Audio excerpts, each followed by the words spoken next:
800 కోట్ల రూపాయలతోనే స్టేషన్ గన్పూర్ శాసనసభ నియోజకవర్గాన్ని అభివృద్ధి పదం వైపు నడిపించాలని పట్టుదలతోటి ఈ రోజు 800 కోట్ల రూపాయల నిధులు మంజూరు చేయించి మిమ్మల్ని అందరినీ ఇక్కడికి ఆహ్వానించడం జరిగింది.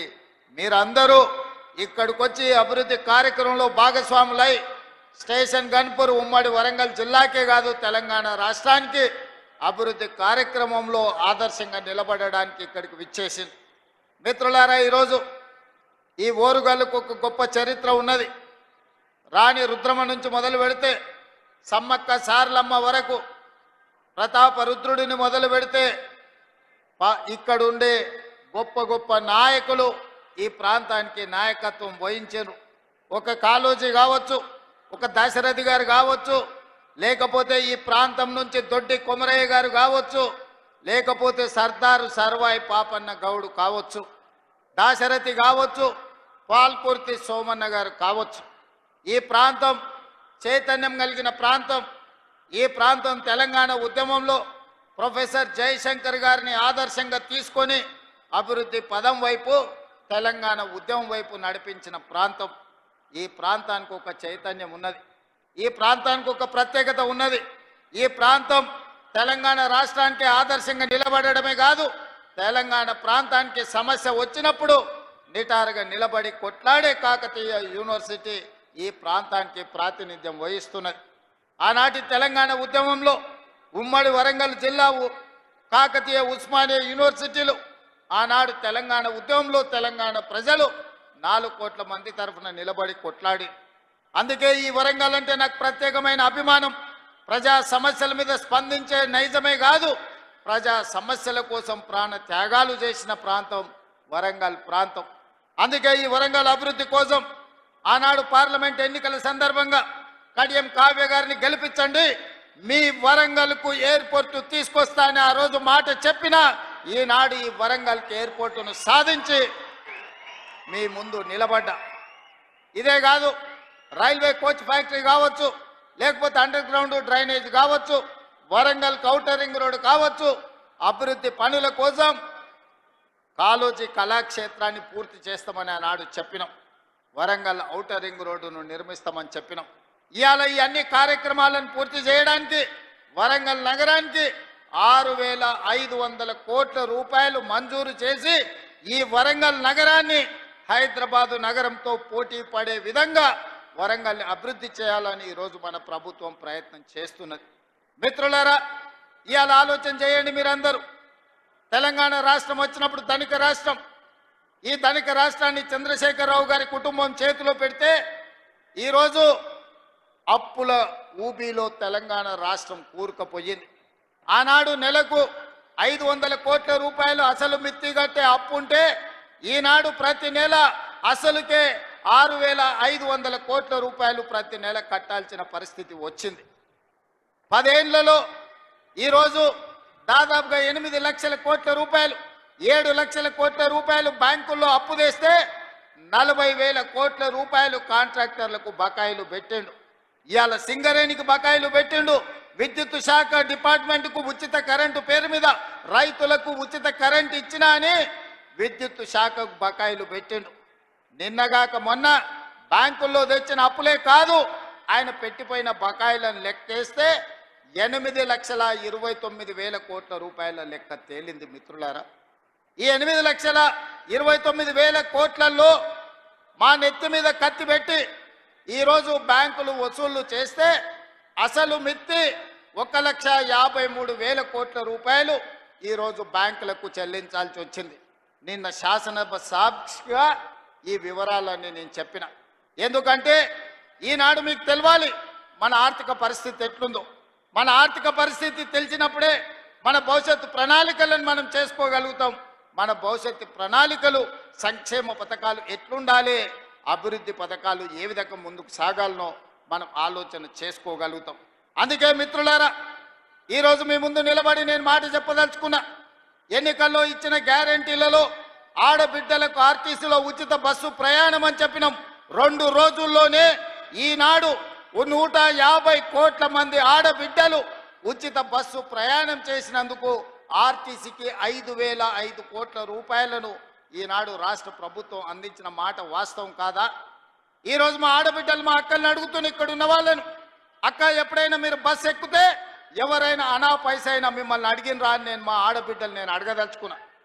ఆయల్ల మీరు అమ్మగారింటికి వెళ్ళాలన్నా, అమ్మవారిని దర్శించుకోవాలన్నా, యాదగిరి గుట్టకు పోవాలన్నా, భద్రాచలంలో రాముల వారిని దర్శించుకోవాలన్నా బస్సు పైసలు ఉండేటివి కావు. ఇంటి ఆయన ఇస్తే ఇచ్చినట్టు, లేకపోతే మీరు ఊరుకున్నట్టే ఉండే. కానీ ఇవాళ ఇంటి ఆయన బాయికాడికి పనికి పోతే మా అక్కలు ఆలయానికి పోయి దర్శనం చేసుకొని ఆయన వచ్చే లోపల మళ్ళీ ఇంటికి వచ్చేటట్టు ఈరోజు బస్సుల్లో ఉచిత ప్రయాణం ఇచ్చిన మాట వాస్తవం కాదా? ఇవాళ నేను అడుగుతున్న మా ఆడబిడ్డల్ని, 200 యూనిట్లు మీ ఇళ్లలో ఉండే కరెంటు ఉచితంగా ఇస్తున్నామా లేదా? ఇవాళ తెలంగాణ రాష్ట్ర ప్రజలకు నేను చెప్పదలుచుకున్నా, 200 యూనిట్లు ఉచిత కరెంటు పేదవాళ్లకు, 50 లక్షల కుటుంబాలకు ఈనాడు తెలంగాణ రాష్ట్ర ప్రభుత్వం పేదవాళ్లకు అందుబాటులోకి తీసుకొచ్చిన మాట వాస్తవం కాదా? ఇవాళ అప్పుల పాలైన తెలంగాణలో 24 గంటల ఉచిత విద్యుత్తు రైతాంగానికి అందిస్తున్న మాట వాస్తవం కాదా? అదేవిధంగా ఆడబిడ్డలకు 500 రూపాయలకే సిలిండర్ ఇస్తున్న మాట వాస్తవం కాదా? ఇవాళ నేను చెప్పదలుచుకున్న తెలంగాణ రైతాంగానికి వేదిక మీద నుంచి 25,35,000 మంది రైతులకు 20,617 కోట్ల రూపాయలు, 2 లక్షల రూపాయల వరకు రైతు రుణమాఫీ చేసి మీ రుణము తీర్చుకుంటామని చెప్పినాం. ఈనాడు మీ రైతు రుణాలను మాఫీ చేసి, ఈ రైతు రుణాల మాఫీ కాదు, ఆనాడు రైతు బంధు ఎన్నికల కోడును అడ్డం పెట్టి కేసీఆర్ ఎగ్గొట్టిపోతే 7,625 కోట్ల రూపాయలు ప్రభుత్వం ఏర్పడిన ఎంబడే రైతు భరోసా పథకం ద్వారా మీ ఖాతాలలో నిధులేసిన మాట వాస్తవం కాదా?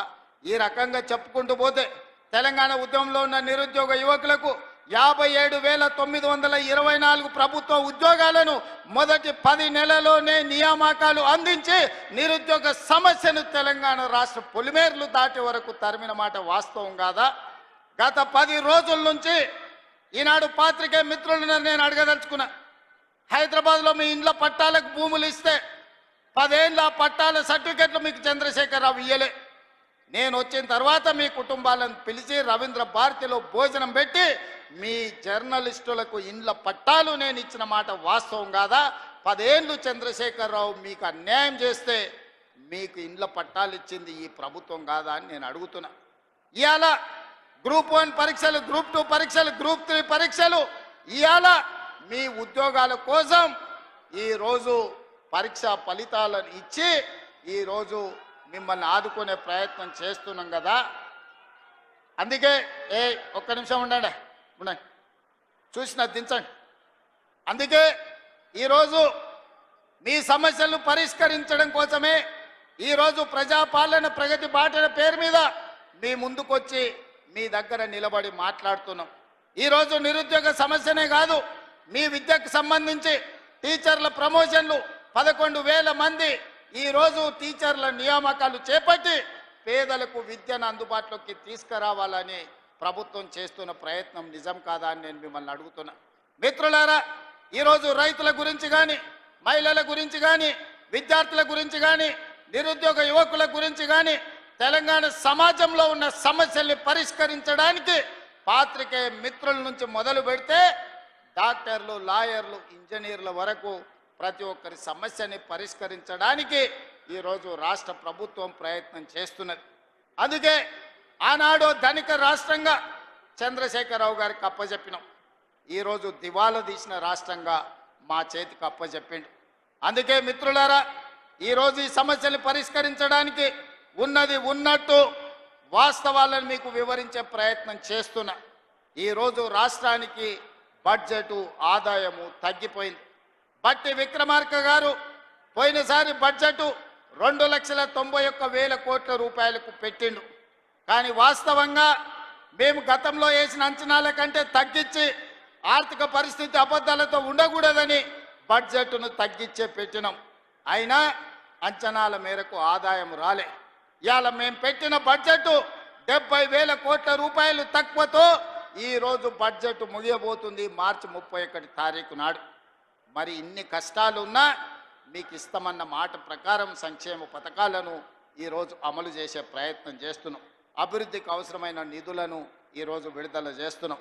అభివృద్ధిలో భాగంగానే స్టేషన్ గన్పూర్కి ఈరోజు మీ విద్యకు ఇంటిగ్రేటెడ్ రెసిడెన్షియల్ స్కూల్స్ కావచ్చు, 100 పడకల ఆసుపత్రి కావచ్చు, మీ సాగునీటి ప్రాజెక్టు కోసం కావచ్చు, మీ ఇంటిగ్రేటెడ్ రెవెన్యూ డివిజన్ ఆఫీస్ కోసం కావచ్చు, మీ స్టేషన్ గన్పూర్ అభివృద్ధి కోసం కడియం శ్రీహరి గారు పెద్దలు అడిగిన ప్రతి మాట నిలబెట్టడానికి ఇవాళ 800 కోట్ల రూపాయలు మీకు మంజూరు చేయడమే కాదు, ఇంతకుముందు పెద్దలు కడియం శ్రీహరి గారు ఇదే వేదిక మీద నుంచి ఇంకో కొత్త చిట్టి మళ్ళా తీసి నా ముందల పెట్టిండు. కాగితాలు అక్కడ ఇచ్చిండు.